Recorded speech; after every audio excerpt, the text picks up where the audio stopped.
Welcome to Maxion. Statistical അസിസ്റ്റൻറ്റുമായിട്ട് ബന്ധപ്പെട്ടുകൊണ്ട് മാത്തമാറ്റിക്സിലെ കുറച്ച് ക്വസ്റ്റ്യൻസ് ആണ് നമ്മൾ ഈ ഒരു പാർട്ട് വീഡിയോയിൽ ഡിസ്കസ് ചെയ്യാനായിട്ട് ഉദ്ദേശിക്കുന്നത്. നമുക്ക് ലീനിയർ ആൾജിബ്രയും അതേപോലെ തന്നെ നമ്പർ തിയറിയും കാൽക്കുലസുമായിട്ട് ബന്ധപ്പെട്ടുകൊണ്ടുള്ള കുറച്ച് ക്വസ്റ്റ്യൻസ് ആണ് നമ്മൾ ഈ ഒരു പാർട്ട് വീഡിയോയിൽ ഡിസ്കസ് ചെയ്യാനായിട്ട് ഉദ്ദേശിക്കുന്നത്. അപ്പോൾ നമുക്ക് ഒന്നാമത്തെ ചോദ്യം നോക്കാം. ഫസ്റ്റ് ക്വസ്റ്റ്യൻ നമുക്ക് ലീനിയർ ആൾജിബ്രയിലെ ബേസിസുമായിട്ടുള്ളൊരു കൺസെപ്റ്റാണ്. അതായത് which of the following sets forms A basis of R2 എന്നാണ് ചോദിച്ചിട്ടുള്ളത്. അതായത് തന്നിട്ടുള്ളതിൽ R2ൻ്റെ ബേസിസ് എന്തായിരിക്കും എന്നാണ് നോക്കേണ്ടത്. അപ്പോൾ ഒരു ബേസിസ് ആവുക എന്ന് പറഞ്ഞു കഴിഞ്ഞാൽ രണ്ട് കണ്ടീഷൻസ് ആണ് സാറ്റിസ്ഫൈ ആവേണ്ടത്. ഒന്ന് ലീനിയർലി ഇൻഡിപെൻഡൻ്റ് ആവണം, മറ്റത് എന്തായിരിക്കണം, സ്പാൻ ചെയ്യണം. ഇതാണ് നമുക്ക് രണ്ട് കണ്ടീഷൻസ്. ഈ രണ്ട് കണ്ടീഷൻസ് സാറ്റിസ്ഫൈ ചെയ്യുന്ന വെക്ടേഴ്സിനെയാണ്, വെക്ടേഴ്സുകളുടെ കളക്ഷനെയാണ് നമ്മൾ എന്ത് പറയുക, ബേസിസ് എന്ന് നമ്മൾ പറയുന്നുണ്ടാവാം. അപ്പോൾ R2ൻ്റെ ബേസിസ് നമ്മൾ നോക്കുകയാണെങ്കിൽ, ഇപ്പോൾ ഒരു n ഡയമെൻഷണൽ വെക്ടർ സ്പേസ് നമ്മൾ എടുക്കുകയാണെങ്കിൽ ഒരു n ഡയമെൻഷണൽ വെക്ടർ സ്പേസ് നമുക്കുണ്ട്. ആ വെക്ടർ സ്പേസിലെ n ലീനിയർലി ഇൻഡിപെൻഡൻറ്റ് വെക്ടേഴ്സ് ആണെങ്കിൽ നമുക്ക് എന്ത് പറയാൻ പറ്റും, അത് ഒരു ബേസിസ് ആണ് എന്ന് നമുക്ക് പറയാനായിട്ട് പറ്റുന്നുണ്ടാവും. അതായത് ഒരു n ഡയമെൻഷണൽ വെക്ടർ സ്പേസിനകത്ത് n ലീനിയർലി ഇൻഡിപെൻഡൻറ്റ് വെക്ടേഴ്സ് ഉണ്ടെങ്കിൽ അതെന്തായിരിക്കും, ഒരു ബേസിസ് ആയിട്ട് അത് നമ്മുടെ വെക്ടർ സ്പേസിൻ്റെ ഒരു ബേസിസ് ആയിട്ട് നമുക്ക് വരുന്നുണ്ടാവും. അപ്പോൾ ഇവിടെ നമുക്ക് R2 ആണുള്ളത്. R2നകത്ത് ഇവിടെ നമുക്ക് രണ്ട് വെക്ടേഴ്സ് എടുക്കുന്നു. ആ രണ്ട് വെക്ടേഴ്സ് R2നകത്തുള്ള രണ്ട് വെക്ടേഴ്സ് എടുക്കുകയാണ്. ആ രണ്ട് വെക്ടേഴ്സ് ലീനിയർലി ഇൻഡിപെൻഡൻ്റ് ആണെങ്കിൽ നമുക്ക് എന്ത് പറയാം, അത് ബേസിസ് ആണെന്ന് നമുക്ക് പറയാനായിട്ട് പറ്റുന്നുണ്ടാവും. അപ്പോൾ ഇവിടെ നമുക്ക് ഒന്നാമത്തെ നോക്കുകയാണെങ്കിൽ ഒന്നാമത്തെ രണ്ട് വെക്ടേഴ്സ് ആണുള്ളത്. ആ രണ്ട് വെക്ടേഴ്സ് ലീനിയർലി ഇൻഡിപെൻഡൻ്റ് ആണോ എന്ന് ചെക്ക് ചെയ്യണം. എങ്ങനെയാണ് നമുക്ക് ലീനിയർലി ഇൻഡിപെൻഡൻസ് ചെക്ക് ചെയ്യാൻ പറ്റുക? നമുക്ക് ഡിറ്റർമിനൻ്റ് എടുത്താൽ മതി. ഡിറ്റർമിനൻ്റ് നോൺ സീറോ ആണെങ്കിൽ, ഇപ്പോൾ നമുക്ക് determinant of A not equal to zero ആണെങ്കിൽ ലീനിയർലി ഇൻഡിപെൻഡൻറ്റും determinant of A equal to zero ആണെങ്കിൽ ലീനിയർലി ഡിപെൻഡൻറ്റും ആയിരിക്കും വരുന്നുണ്ടാവുക. അപ്പോൾ ഇവിടെ നമുക്ക് ഡിറ്റർമിനൻ്റ് എടുത്തു കഴിഞ്ഞാൽ 1 - 3 നമുക്ക് എന്തുണ്ടായിരിക്കും, -2 ഉണ്ടായിരിക്കും, നോട്ട് ഈക്വൽ ടു സീറോ. അപ്പോൾ -2 നോട്ട് ഈക്വൽ ടു സീറോ ആയതുകൊണ്ട് തന്നെ ഈ തന്നിരിക്കുന്ന രണ്ട് വെക്ടേഴ്സ് എന്താണ്, ലീനിയർലി ഇൻഡിപെൻഡൻ്റ് ആയിട്ടുള്ള വെക്ടേഴ്സ് ആണ്. അപ്പോൾ ഈ ലീനിയർലി ഇൻഡിപെൻഡൻ്റ് ആയിട്ടുള്ള വെക്ടേഴ്സ് ആണ്, അത് രണ്ട് ലീനിയർലി ഇൻഡിപെൻഡൻറ്റ് വെക്ടേഴ്സ് ആണ്. നമുക്ക് R2 ആണ്, R2ൻ്റെ ഡയമെൻഷൻ എന്താണ്, 2 ആണ്. അപ്പോൾ സെയിം ഡയമെൻഷനിൽ നമുക്ക് രണ്ട് വെക്ടേഴ്സ് കിട്ടി. രണ്ട് വെക്ടേഴ്സ് ലീനിയർലി ഇൻഡിപെൻഡൻ്റ് ആയതുകൊണ്ട് തന്നെ ഇതെന്തായിരിക്കും, ഒരു ബേസിസ് ആണ് എന്ന് നമുക്ക് പറയാനായിട്ട് പറ്റുന്നുണ്ടാവും. So option A right answer ആണ്. ഇനി നമുക്ക് ഓപ്ഷൻ ബിയിലേക്ക് നോക്കിക്കഴിഞ്ഞാൽ ഓപ്ഷൻ ബിയിൽ നമുക്ക് വരുന്ന വെക്ടേഴ്സ് 0 1 0 -3 ആണ്. അപ്പോൾ 0 1 0 -3 ഡിറ്റർമിനൻ്റ് എടുത്തു കഴിഞ്ഞാൽ 0 0 എന്ന് പറയുന്നത് എന്തായിരിക്കും, ലീനിയർലി ഡിപെൻഡൻ്റ് ആയിരിക്കും. സോ ഓപ്ഷൻ ബി ഫോൾസ് ആണ്. ഓപ്ഷൻ സിയിലേക്ക് വന്നു കഴിഞ്ഞാൽ നമുക്ക് എന്താണ്, മൂന്ന് വെക്ടേഴ്സ് R2 ആണ്. R2ൻ്റെ ഡയമെൻഷൻ 2 ആണ്. അപ്പം ഡയമെൻഷനേക്കാളും കൂടുതൽ നമ്പർ ഓഫ് വെക്ടേഴ്സ് വന്നു കഴിഞ്ഞാൽ ഒരിക്കലും അത് എന്തായിരിക്കില്ല, ബേസിസ് ആയിരിക്കില്ല. അപ്പോൾ ബേസിസ് ആവണമെന്നുണ്ടെങ്കിൽ എന്താണ് ഡയമെൻഷൻ്റെ വരുന്നത് ആ ഡയമെൻഷനിലുള്ള number of linearly independent vectors ആവണം. അതിൽ കൂടുതലായി കഴിഞ്ഞാൽ അത് ബേസിസ് ആയിരിക്കില്ല. അപ്പോൾ ഇത് എന്തായിരിക്കില്ല, ബേസിസ് ആയിരിക്കില്ല. സോ ഓപ്ഷൻ സിയും നമുക്ക് ബേസിസ് അല്ല എന്ന് പറയാം. ഇനി ലാസ്റ്റ് വൺ നമ്മൾ നോക്കുകയാണെങ്കിൽ ഓപ്ഷൻ ഡിക്ക് വരുന്ന വെക്ടേഴ്സ് എന്ന് പറയുന്നത് 1 0 2 0 ആണ് വെക്ടേഴ്സ് വരുന്നത്. അപ്പോൾ 1 0 2 0 എന്ന് പറഞ്ഞാൽ ഡിറ്റർമിനൻ്റ് 0 ആണ്. അപ്പോൾ അതുകൊണ്ട് തന്നെ ആ വെക്ടേഴ്സ് എന്തായിരിക്കും, ലീനിയർലി ഡിപെൻഡൻ്റ് ആയിരിക്കും. സോ ഓപ്ഷൻ എ ആണ് റൈറ്റ് ആൻസർ ആയിട്ട് കിട്ടുന്നുണ്ടാവുക. അടുത്തൊരു ക്വസ്റ്റ്യൻ നോക്കാം. ജിയോമെട്രിക് മൾട്ടിപ്ലിസിറ്റിയുമായിട്ട് ബന്ധപ്പെട്ടുകൊണ്ടുള്ളൊരു ചോദ്യമാണ്. തന്നിരിക്കുന്ന മെട്രിക്സ് ഐഡൻറ്റിറ്റി മെട്രിക്സ് ആണ്. ഈ ഐഡൻറ്റിറ്റി മെട്രിക്സിൻ്റെ ജിയോമെട്രിക് മൾട്ടിപ്ലിസിറ്റിയാണ് കണ്ടുപിടിക്കേണ്ടത് with respect to eigen values lambda. ഇവിടെ നമുക്ക് തന്നിരിക്കുന്നത് ഐഡൻറ്റിറ്റി മെട്രിക്സ് ഡയഗണൽ മെട്രിക്സ് ആണ്. ഡയഗണൽ മെട്രിക്സിൻ്റെ ഐഗൻ വാല്യൂസ് എന്ന് പറഞ്ഞു കഴിഞ്ഞാൽ എന്തായിരിക്കും, ഡയഗണൽ എൻട്രീസുകൾ. അതായത് ഡയഗണൽ എൻട്രീസുകൾ ഏതൊക്കെയാണ്, ഇവിടെ 1 1 ആണ്. അപ്പോൾ ഐഗൻ വാല്യൂ നമുക്ക് വരുന്നത് എന്താണ്, 1 1 ആണ് ഐഗൻ വാല്യൂ ആയിട്ട് വരുന്നത്. അപ്പോൾ ഒരു മെട്രിക്സിൻ്റെ ഐഗൻ വാല്യൂ ലാംഡ ആണെങ്കിൽ അതിന് കറസ്പോണ്ടിങ് ആയിട്ട് ജിയോമെട്രിക് മൾട്ടിപ്ലിസിറ്റി എന്ന് പറഞ്ഞു കഴിഞ്ഞാൽ നള്ളിറ്റി ഓഫ് എ മൈനസ് ലാംഡായി ആണ് നമുക്ക് വരുന്നുണ്ടാവുക. നള്ളിറ്റി ഓഫ് എ മൈനസ് ലാംഡായിക്കാണ് നമ്മൾ ജിയോമെട്രിക് മൾട്ടിപ്ലിസിറ്റി ഓഫ് ലാംഡ എന്ന് നമ്മൾ പറയുന്നുണ്ടാവുക. അപ്പോൾ ഇവിടെ നമുക്ക് കണ്ടുപിടിക്കേണ്ടത് ജിയോമെട്രിക് മൾട്ടിപ്ലിസിറ്റി ഓഫ് 1 ആണ്. ജിയോമെട്രിക് മൾട്ടിപ്ലിസിറ്റി ഓഫ് 1 എന്ന് പറഞ്ഞു കഴിഞ്ഞാൽ nullity of A minus I ആണ് നമുക്ക് എന്ത് വരിക, ജിയോമെട്രിക് മൾട്ടിപ്ലിസിറ്റി ഓഫ് 1 നമുക്ക് വരുന്നുണ്ടാവുക. അപ്പോൾ നമുക്ക് എന്ത് വേണം, എ മൈനസ് ഐ കാണണം. എ എന്ന് പറഞ്ഞു കഴിഞ്ഞാൽ നമുക്ക് എന്താണ്, ഐഡൻറ്റിറ്റി മെട്രിക്സ് ആണ്. സോ എ മൈനസ് ഐ എന്ന് പറഞ്ഞു കഴിഞ്ഞാൽ ഐഡൻറ്റിറ്റി മെട്രിക്സ് ആണ് എ. അതേപോലെ തന്നെ ഐ എന്ന് പറഞ്ഞു കഴിഞ്ഞാലും ഐഡൻറ്റിറ്റി മെട്രിക്സ് ആണ്. അപ്പോൾ അത് രണ്ടും കൂടെ സബ്ട്രാക്ട് ചെയ്ത് കഴിഞ്ഞാൽ നമുക്ക് എന്ത് കിട്ടുന്നുണ്ടാവും, 0 കിട്ടുന്നുണ്ടാവും. അപ്പോൾ ഇവിടെ നമുക്ക് വരുന്ന 0 ആയിരിക്കും നമുക്ക് എന്തായിട്ട് കിട്ടുക, എ മൈനസ് ഐ ആയിട്ട് കിട്ടുക. അപ്പോൾ എ മൈനസ് ഐ 0 ആണെങ്കിൽ നള്ളിറ്റി എന്ന് പറഞ്ഞാൽ എന്താണ്, ഒരു n/n മെട്രിക്സ് നമുക്ക് നള്ളിറ്റി എന്ന് പറഞ്ഞു കഴിഞ്ഞാൽ അതിനകത്തുള്ള നമ്പർ ഓഫ് 0 റോസിനെയാണ് നമ്മൾ നള്ളിറ്റി എന്ന് പറയാം. അപ്പോൾ ഇവിടെ നമുക്ക് 2 0 റോസുകൾ നമുക്കുണ്ട്. അപ്പോൾ അതുകൊണ്ട് തന്നെ അതിന് നള്ളിറ്റി എന്ന് പറയുന്നത് എന്തായിരിക്കും, നമുക്ക് നള്ളിറ്റി എന്ന് പറയുന്നത് 2 ആയിരിക്കും വരുന്നുണ്ടാവുക. അപ്പം എ മൈനസ് ഐയുടെ നള്ളിറ്റി ആയിട്ട് നമുക്ക് എന്ത് കിട്ടുന്നുണ്ടാവും? 2 കിട്ടുന്നുണ്ടാവും. സോ ഓപ്ഷൻ ഡി ആണ് കറക്റ്റ് ആൻസർ ആയിട്ട് വരുന്നുണ്ടാവുക. അടുത്തൊരു ക്വസ്റ്റ്യൻ ഡയഗണലൈസബിളുമായിട്ട് ബന്ധപ്പെട്ടുകൊണ്ടുള്ളൊരു ചോദ്യമാണ്. തന്നിരിക്കുന്ന മെട്രിക്സിനകത്ത് ഡയഗണലൈസബിൾ അല്ലാത്ത മെട്രിക്സ് ഏത് എന്നാണ് ചോദിച്ചിട്ടുള്ളത്. അതായത് ഈ തന്നിരിക്കുന്നതിൽ ഡയഗണലൈസബിൾ അല്ലാത്തത് ഏതാണ് എന്നാണ് നമുക്ക് കണ്ടുപിടിക്കേണ്ടത്. അപ്പോൾ ഇവിടെ നമുക്ക് ഒന്നാമത്തത്, നമുക്ക് ഡയഗണലൈസബിൾ ആണെന്നുണ്ടെങ്കിൽ നമുക്ക് എന്തായിരിക്കണം? ഡിസ്റ്റിങ്ക്റ്റ് ഏഗൻ വാല്യൂസ് ആണെങ്കിൽ, അതായത് ഡിഫറെൻ്റ് ആയിട്ടുള്ള ഡിസ്റ്റിങ്ക്റ്റ് ഏഗൻ വാല്യൂസ് ആണ് നമുക്കൊരു മെട്രിക്സിന് കിട്ടുന്നതെങ്കിൽ ആ മെട്രിക്സിന് എന്തായിരിക്കും? ഡയഗണലൈസബിൾ ആയിട്ടുള്ള മെട്രിക്സ് ആണെന്ന് നമുക്ക് പറയാൻ പറ്റും. ഇനി ഡിസ്റ്റിങ്ക്റ്റ് അല്ല, അതായത് ഇത് ഇഫ് കണ്ടീഷനാണ്. ഡിസ്റ്റിങ്ക്റ്റ് ആണെങ്കിൽ ഡയഗണലൈസബിൾ ആണ്, പക്ഷേ ഡിസ്റ്റിങ്ക്റ്റ് അല്ല എന്ന് പറഞ്ഞത് കൊണ്ട് ഡയഗണലൈസബിൾ അല്ലാതായിട്ട് മാറുന്നില്ല. ഇനി അടുത്തത് നമുക്ക് എന്താണ്? ഇഫ് ആൻഡ് ഓൺലി ഇഫ് കണ്ടീഷനായിട്ട് നമുക്കുള്ളത് ഒരു ഏഗൻ വാല്യൂവിന് കറസ്പോണ്ടിങ് ആയിട്ട്, അതായത് എ എമ്മും ജി എമ്മും ഈക്വൽ ആണെങ്കിൽ അവിടെ നമുക്ക് ഇഫ് ആൻഡ് ഓൺലി ഇഫ് കണ്ടീഷനാണ്. അതായത് ഓൾജിബ്രായിക് മൾട്ടിപ്ലിസിറ്റിയും ജിയോമെട്രിക് മൾട്ടിപ്ലിസിറ്റിയും ഈക്വൽ ആണെങ്കിൽ അവിടെ നമുക്ക് എന്ത് വരുന്നുണ്ടാവും? നമുക്ക് ആ ഒരു മെട്രിക്സ് ഡയഗണലൈസബിൾ ആയിട്ടുള്ള മെട്രിക്സ് ആണെന്ന് നമുക്ക് പറയാൻ പറ്റും. ഇനി അത് ഈക്വൽ അല്ലെങ്കിൽ ഡയഗണലൈസബിൾ അല്ല, ഈക്വൽ ആണെങ്കിൽ ഡയഗണലൈസബിൾ ആണ്, അത് ഇഫ് ആൻഡ് ഓൺലി ഇഫ് ആയിട്ട് പറയാം. അപ്പോൾ നമുക്ക് ആദ്യം ഈ തന്നിരിക്കുന്ന മെട്രിക്സിൻ്റെ ഒന്നാമത്തെ മെട്രിക്സിൻ്റെ ഏഗൻ വാല്യൂ നമുക്ക് കണ്ടുപിടിക്കാം. ഇപ്പോൾ ഒരു 2x2 മെട്രിക്സ് ആണല്ലോ. 2x2 മെട്രിക്സിൻ്റെ ക്യാരക്ടറിസ്റ്റിക് ഇക്വേഷൻ എന്ന് പറഞ്ഞാൽ എന്ത് ഫോമിലായിരിക്കും വരുന്നുണ്ടാവുക? X square minus trace of A into X minus determinant of A equal to 0 എന്നുള്ളതാണ് ക്യാരക്ടറിസ്റ്റിക് ഇക്വേഷനായിട്ട് വരുന്നുണ്ടാവുക. അപ്പോൾ ഒന്നാമത്തേന് ക്യാരക്ടറിസ്റ്റിക് ഇക്വേഷൻ എന്ന് പറഞ്ഞാൽ എക്സ് സ്ക്വയർ മൈനസ് ട്രേസ് എന്ന് പറഞ്ഞാൽ എന്താണ്? ഡയഗണൽ എൻട്രീസ് ആഡ് ചെയ്ത് കഴിഞ്ഞാൽ 1 + 2 3 ആണ്. അപ്പോൾ നമുക്ക് എന്ത് വരും? 3x പ്ലസ് ആണ് നമുക്ക് വരുന്നുണ്ടാവുക. പ്ലസ് നമുക്ക് ഡിറ്റർമിനൻറ്റ് എന്ന് പറഞ്ഞു കഴിഞ്ഞാൽ എന്തായിരിക്കും? ഇതിന് ഡിറ്റർമിനൻറ്റ് 1 × 2 അല്ലേ? ഡിറ്റർമിനൻറ്റ് ഓഫ് 1 1 1 2 എന്ന് പറഞ്ഞു കഴിഞ്ഞാൽ 1 × 2 - 1 = 1 ആയിരിക്കും.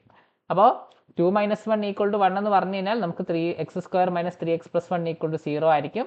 അങ്ങനെയാണെങ്കിൽ ഇതിൻ്റെ എക്സ് വാല്യൂ എന്ത് വരുന്നുണ്ടാവും? 3 ± √b² - 4ac എന്ന് പറഞ്ഞാൽ b² - 4 / 2 എന്ന് വരുന്നുണ്ടാവും. അതായത് x = 3 ± √5 / 2. അപ്പോൾ ഇതിന് നമുക്ക് വരുന്ന എന്താണ്?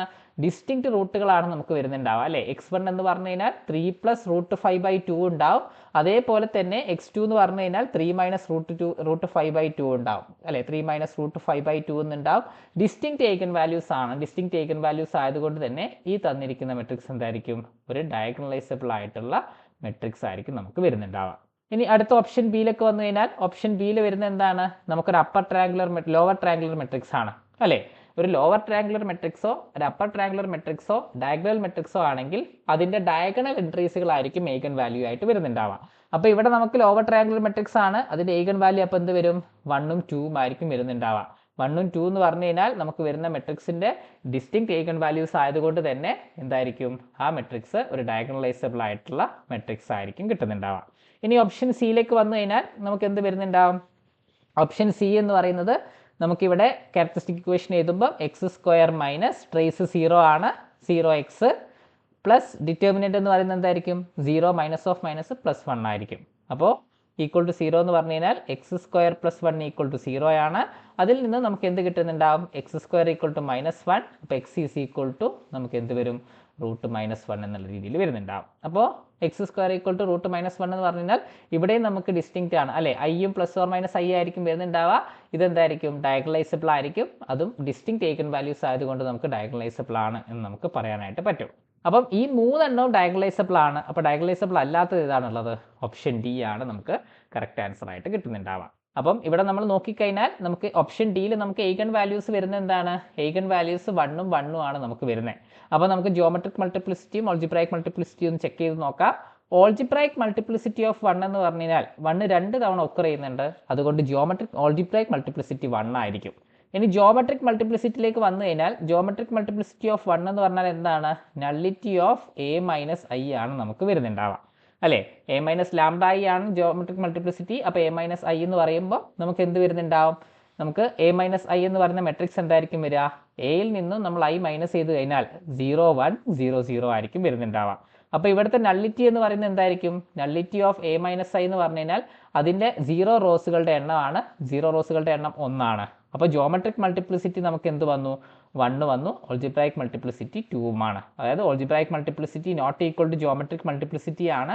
അതുകൊണ്ട് തന്നെ തന്നിരിക്കുന്ന ഈ ഒരു മെട്രിക്സ് എന്തായിരിക്കില്ല? ഡയഗണലൈസബിൾ ആയിരിക്കില്ല. അപ്പോൾ ഓപ്ഷൻ ഡി ആണ് റൈറ്റ് ആൻസർ ആയിട്ട് കിട്ടുന്നുണ്ടാവുക. അടുത്തൊരു ക്വസ്റ്റ്യൻ നോക്കാം. പിയും ക്യൂവും സ്ക്വയർ മെട്രിക്സസ് ആണ്.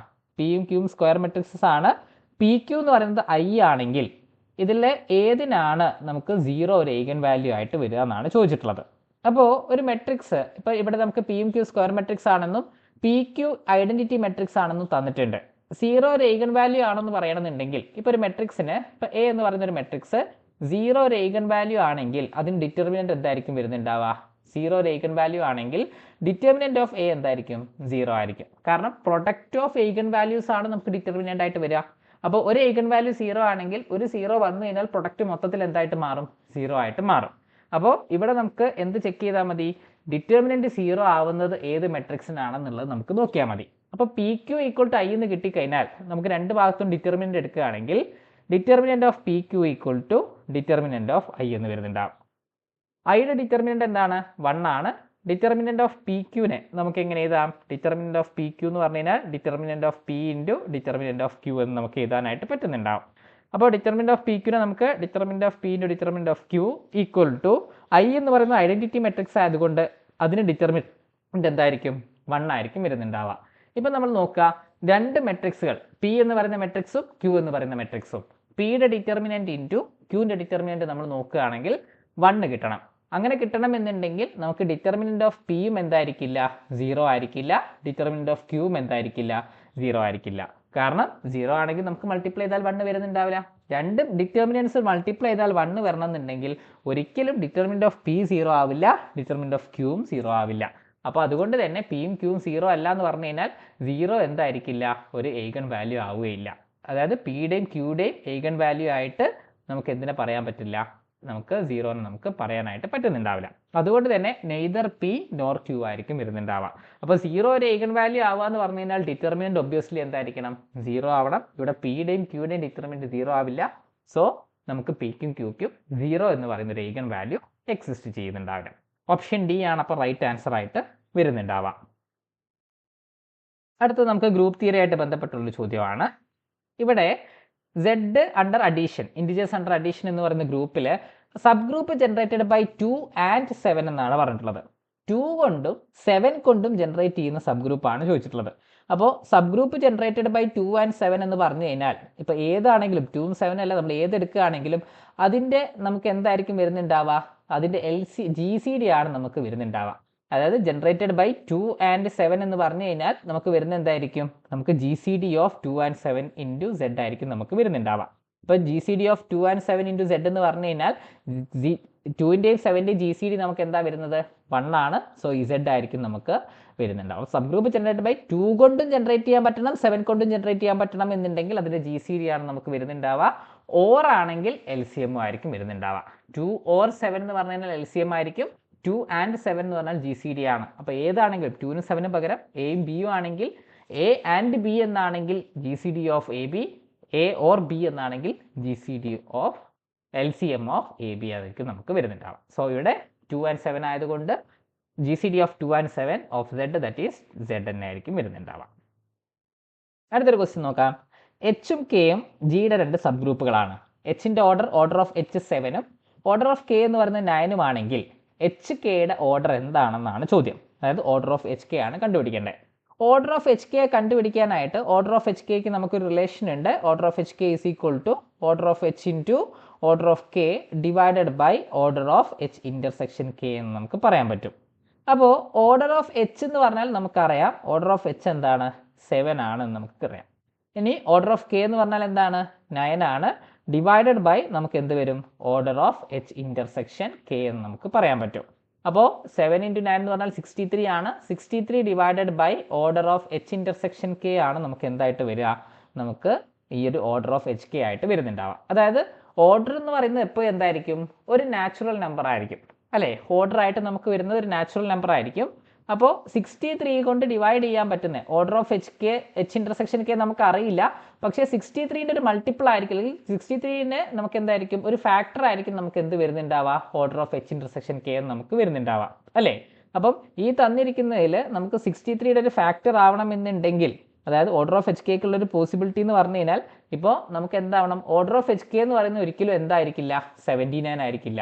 കാരണം ഓർഡർ ഓഫ് എച്ച് കെ എന്ന് പറയുന്നത് നമുക്ക് എങ്ങനെയാണ് കിട്ടുന്നത്, 63 divided by order of H intersection K എന്നാണ് പറയുന്നത്. അതായത് 63യിൽ നിന്നും ഒരു ക്വാണ്ടിറ്റി നമ്മൾ ഡിവൈഡ് ചെയ്യുകയാണ്. അപ്പോൾ 63ൻ്റെ ഒരു ഫാക്ടർ ആയിരിക്കണം, അതേപോലെ തന്നെ 63നേക്കാളും കുറവായിരിക്കണം നമുക്ക് വരേണ്ടത് അല്ലേ, കാരണം നാച്ചുറൽ നമ്പർ നമുക്ക് കിട്ടണം. അപ്പോൾ ഒരിക്കലും നമുക്ക് എന്തായിരിക്കില്ല, 79ഉം 97ഉം അതേ ആയിരിക്കില്ല, കാരണം അത് രണ്ടും 63നേക്കാളും മേലെയാണ്. അതേപോലെ തന്നെ 36ഉം ആയിരിക്കില്ല, 36 63ൻ്റെ ഒരു മൾട്ടിപ്പിളും അല്ല. അപ്പോൾ അതുകൊണ്ട് തന്നെ നമുക്ക് എന്തായിരിക്കും, ഓപ്ഷൻ സി ആണ് റൈറ്റ് ആൻസർ ആയിട്ട് കിട്ടുന്നുണ്ടാവാം. അപ്പോൾ ഓർഡർ ഓഫ് എച്ച് കെ നമുക്ക് എന്ത് വരുന്നുണ്ടാവും, 63 എന്ന് വരുന്നുണ്ടാവും.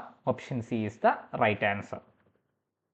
അടുത്തൊരു ക്വസ്റ്റ്യൻ നോക്കാം. നമുക്ക് നമ്പർ തിയറി ആയിട്ട് ബന്ധപ്പെട്ടുകൊണ്ടൊരു ചോദ്യമാണ്. n എന്ന് പറയുന്നത് 1ൻ്റെയും 10ൻ്റെയും ഇടയിലുള്ള ഒരു വാല്യൂ ആണ്, ഒരു ഇൻറ്റിജേഴ്സ് ആണ്. അപ്പം നമ്പർ ഓഫ് ഇൻറ്റിജേഴ്സ് എന്നാണ് ചോദിച്ചിട്ടുള്ളത്. നമ്പർ ഓഫ് ഇൻറ്റിജേഴ്സ് n, അതായത് 1ൻ്റെയും 10ൻ്റെയും ഇടയിലുള്ള എത്ര നമ്പർ ഓഫ് ഇൻറ്റിജേഴ്സ് n ഉണ്ട്, such that phi of n equal to phi of 2n. phi of n ഉം phi of 2n ഉം ഈക്വൽ ആയിട്ടുള്ള എത്ര നമ്പർ ഓഫ് എൻസുകൾ ഉണ്ട്, എത്ര എന്നുകൾ ഉണ്ട് എന്നാണ് ചോദിച്ചിട്ടുള്ളത്.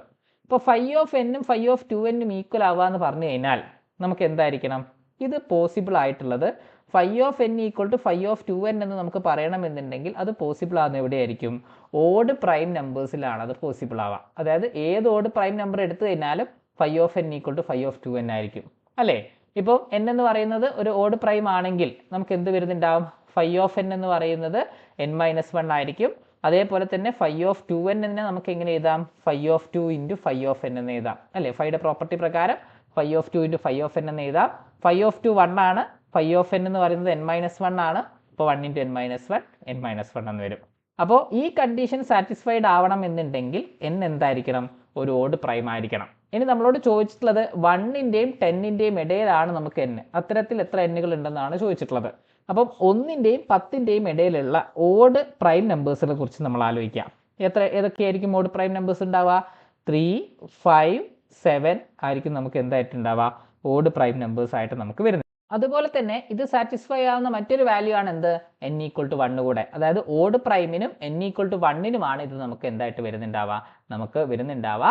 അപ്പോൾ n ഈക്വൽ ടു 1നും n ഈക്വൽ ടു ഓഡ് പ്രൈമിനും ഇത് സാറ്റിസ്ഫൈ ചെയ്യും. ഓഡ് പ്രൈമുകൾ 1ൻ്റെയും 10ൻ്റെയും ഇടയിലുള്ള ഓഡ് പ്രൈമുകൾ 3, 5, 7 ആണ്. 1നും ഇത് സാറ്റിസ്ഫൈ ചെയ്യും എന്നുള്ളത് കൊണ്ട് 1, 3, 5, 7 ഇത് സാറ്റിസ്ഫൈഡ് ആയിട്ട് വരുന്നുണ്ടാവും. സോ ടോട്ടൽ 4 നമ്പേഴ്സുകളാണ്, ഓപ്ഷൻ ഡി ആണ് റൈറ്റ് ആൻസർ ആയിട്ട് കിട്ടുന്നുണ്ടാവുക. അടുത്തൊരു ക്വസ്റ്റ്യൻ നോക്കാം. The highest power of 2 contained in 10 factorial എന്നാണ് ചോദിച്ചിട്ടുള്ളത്. 10 factorial കണ്ടെയ്ൻ ചെയ്യുന്ന ഹയസ്റ്റ് പവർ ഓഫ് 2 ആണ് നമുക്ക് കാണേണ്ടത്. അപ്പോൾ 10 factorial ഹയസ്റ്റ് പവർ ഓഫ് 2 കാണണമെന്നുണ്ടെങ്കിൽ നമ്മൾ എന്ത് ചെയ്യാന്ന് വെച്ച് കഴിഞ്ഞാൽ എന്ത് ചെയ്യുക, ഗ്രേറ്റസ്റ്റ് ഇൻറ്റിജർ 10/2 ചെയ്യുക.